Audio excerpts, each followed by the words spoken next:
Good evening, and welcome to this weather update.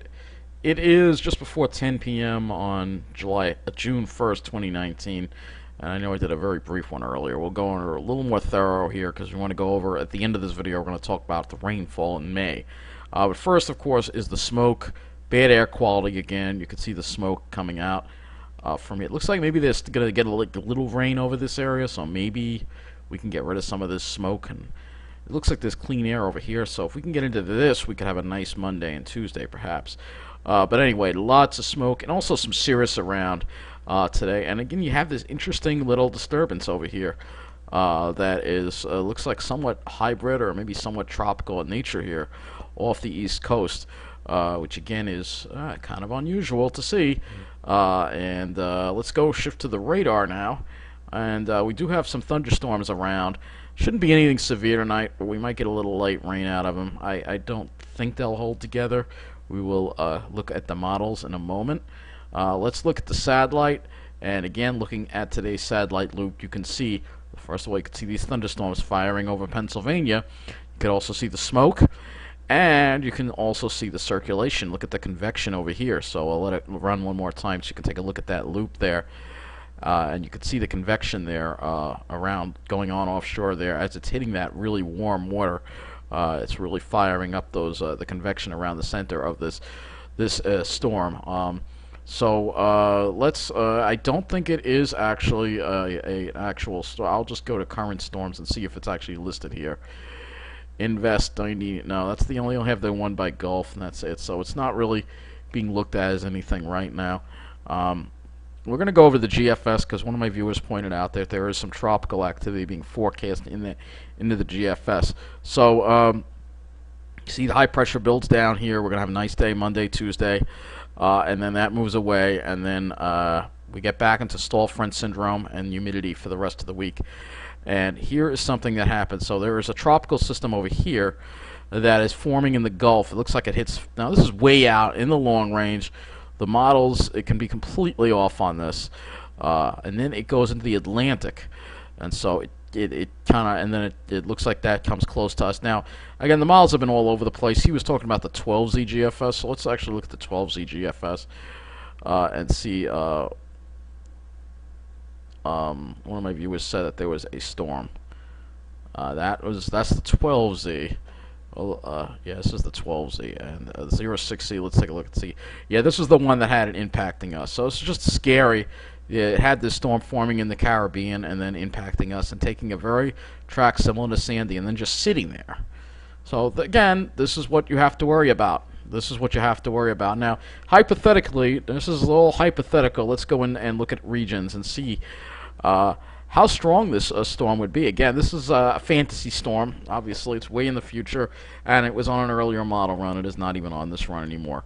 But let's just, for the sake of looking at this storm, let's look at the wind speed that it produces over our area. Look at that. Wow. It has eastern Long Island sustained winds up to 40, and that doesn't even include wind gusts. So, yeah, this would be one hell of a storm already at this early of the season, which is really, really unusual. Let me put it back to that. So that's really, really unusual to see.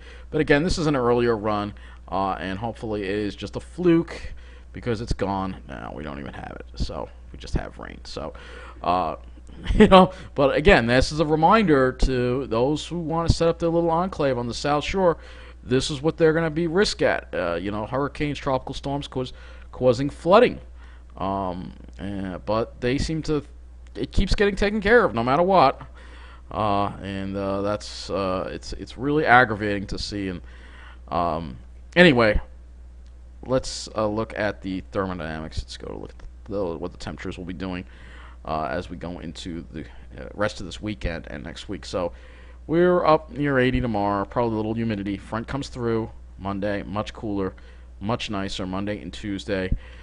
And then I think the heat starts coming back Wednesday, Thursday, Friday. We start seeing the heat and humidity come back. We'll go ahead and look at the dew point and see what we have with the dew point. So looks like it'll be a little humid tomorrow too, a little humid, not terribly humid, but a little bit. And then, yeah, that dryer comes in Monday, Tuesday, real nice.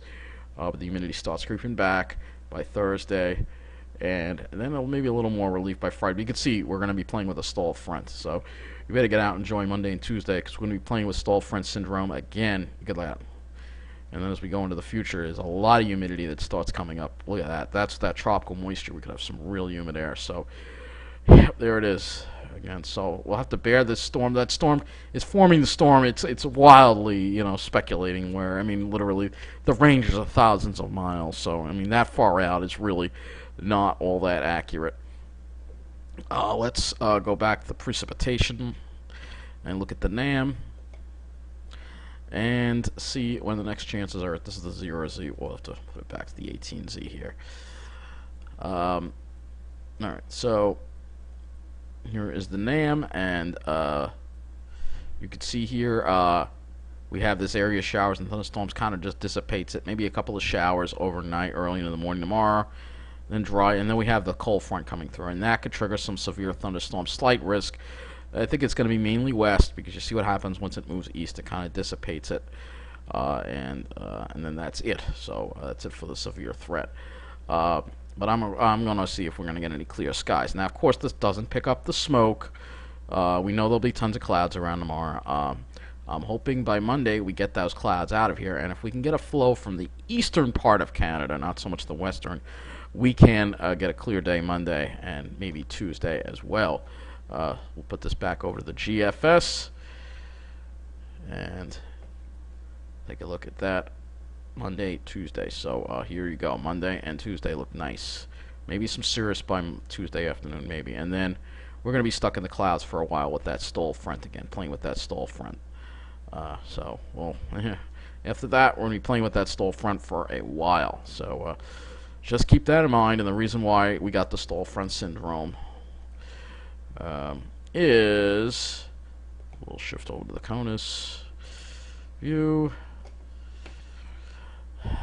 is the jet stream. So upper dynamics, jet stream, and the reason why we're gonna have a nice pattern. You see a little trough there in the east developing. All right, you can also see how kinked up the jet stream is. But then we go into stall front syndrome, and we just get this huge ridge.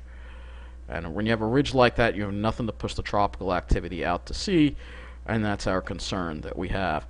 Let's now go and look at some of the current conditions outside, and we'll look at the rainfall too. So the rainfall for May, which is what we're going to be looking at. So also the rainfall from the other day, we also have to look at that too. Let's look at the current conditions at Farmingdale right now. I'm just going to look at Farmingdale. 64, but the dew point 61, so it's a little humid out there, a little muggy. All right, so that's something to keep in mind. It's a little muggy out there. So let's go look at the rainfall.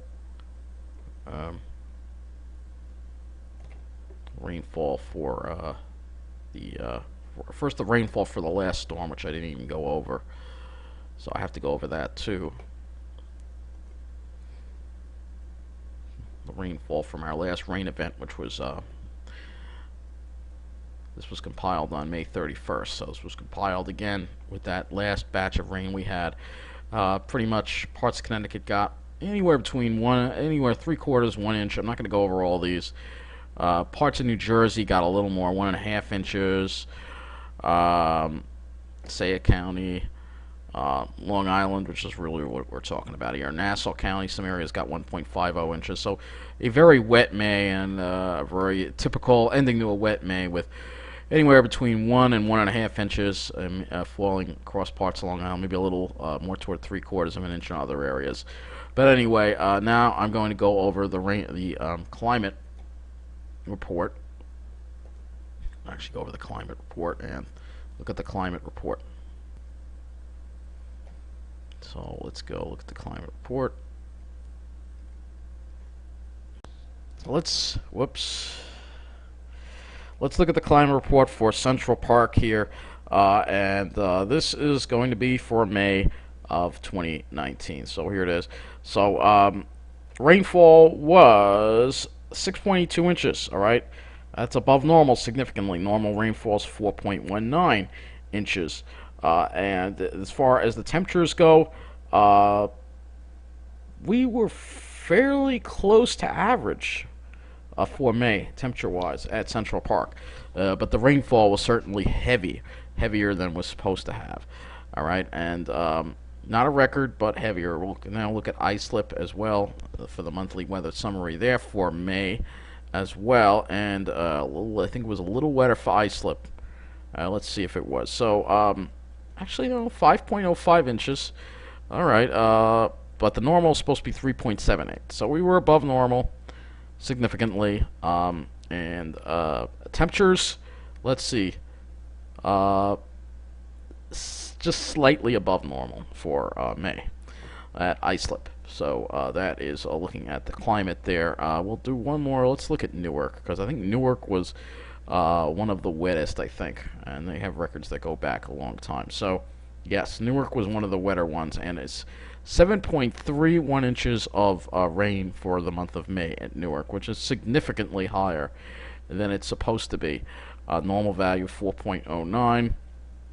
As far as temperatures go, probably again looks fairly close to normal.